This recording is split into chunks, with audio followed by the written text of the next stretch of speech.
Hi guys, good evening. This is Mithun sir from MS Academy. Welcome guys. Guys, आज मैं आपको बताने जा रहा हूँ डिमांड ड्राफ्ट और पे ऑर्डर के बीच में डिफरेंस.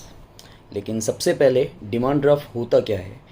डिमांड ड्राफ्ट को हम लोग डीडी भी बोलते हैं. डीडी, दीन दयाल नहीं, डिमांड ड्राफ्ट. ठीक है, उसे शॉर्ट फॉर्म में डीडी कहा जाता है. और डिमांड ड्राफ्ट क्यों होता है? Demand draft is like a cheque. वो एक तरह से मोड ऑफ पेमेंट है. मतलब आप इसके थ्रू पेमेंट कर सकते हो. जैसे आप चेक के थ्रू पेमेंट करते हो, आप एटीएम के थ्रू पेमेंट करते हो, आप ऑनलाइन पेमेंट्स करते हो एनईएफटी आरटीजीएस के थ्रू. वैसे ही आप डिमांड ड्राफ्ट के थ्रू कहीं पेमेंट कर सकते हो. मैं आपको एग्जांपल के थ्रू बताता हूँ. फॉर एग्जांपल कि आपने कहीं किसी और सिटी में कॉलेज में एडमिशन लिया है और कॉलेज वाले आपसे फ़ीस जो डिमांड कर रहे हैं वो डिमांड ड्राफ्ट के थ्रू मांग रहे हैं. तो उस केस में गाइस आप क्या करोगे? आप किसी भी एक बैंक में जाओगे जहाँ पे डीडी की सर्विसेज प्रोवाइड की जाती है, मतलब वो डीडी बना के देते हैं. आप उस बैंक में जाओगे, कॉलेज वालों ने जितना भी फ़ीस का अमाउंट डीडी के थ्रू मांगा होगा, ठीक है, उतने अमाउंट का आपको बैंक से डीडी बनवाना है, डिमांड ड्राफ्ट बनवाना है. तो आप क्या करोगे? बैंक जाओगे, एक फॉर्म फिल करोगे, उसमें लिखा होगा पेएबल एट, आपको कहाँ पे करना है, किसके नाम का डीडी बनवाना है, वो उसका कॉलम होगा. वहाँ पे आपको फॉर एग्जांपल कि आपने अहमदाबाद किसी कॉलेज में एडमिशन लिया तो अहमदाबाद के कॉलेज का नाम होगा, ठीक है, और लिखा होता है पेएबल एट. तो पेएबल एट अहमदाबाद. और जो भी अमाउंट का आपको डीडी बनाना है उतना अमाउंट आप बैंक वालों को दोगे.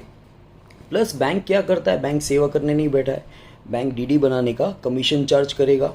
सो बैंक आपसे कमीशन का पैसा भी लेगा. फॉर एग्जांपल कि आपको 10,000 रुपीज़ फ़ीस के पे करने हैं और 100 रुपीज़ बैंक आपसे कमीशन चार्ज कर रहा है डीडी बनाने के लिए. तो आप बैंक को टोटल दोगे 10,100 रुपीज़, राइट. लेकिन बैंक आपको जो डिमांड ड्राफ्ट बना के देगा, it is like a cheque. Cheque की तरह एक स्लिप आएगा, ठीक है, वो आपको 10,000 का बना के देगा. और वो डिमांड ड्राफ्ट वहाँ से लेके आपको जो भी नज़दीक का कुरियर हो, उस कुरियर के थ्रू आपको वो डिमांड ड्राफ्ट पर्टिकुलर एड्रेस पे सेंड कर देना है, राइट. तो इस तरह डिमांड ड्राफ्ट पर्टिकुलर एड्रेस पे पहुंच जाएगा और उनको अमाउंट मिल जाएगा. गाइस, ये था डिमांड ड्राफ्ट. लेकिन पे ऑर्डर और डिमांड ड्राफ्ट में एक ही डिफरेंस है. पे order is similar like a demand draft only.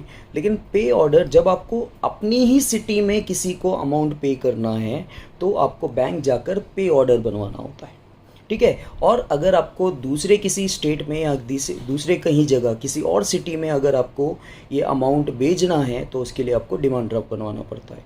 So guys, इन दोनों में इतना ही डिफरेंस है कि अगर आपको सिटी से बाहर या किसी और स्टेट में अगर आपको पेमेंट करना है तो उसके लिए बैंक जाके आपको डिमांड ड्राफ्ट बनाना है. और आपको सेम सिटी में अगर आपको पेमेंट करना है तो आपको पे ऑर्डर बनाना है, राइट.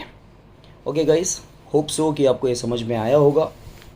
और समझ में आया होगा तो मेरे चैनल को सब्सक्राइब करें, लाइक करें, कमेंट करें कि आपको कैसा लगा. साथ ही साथ एक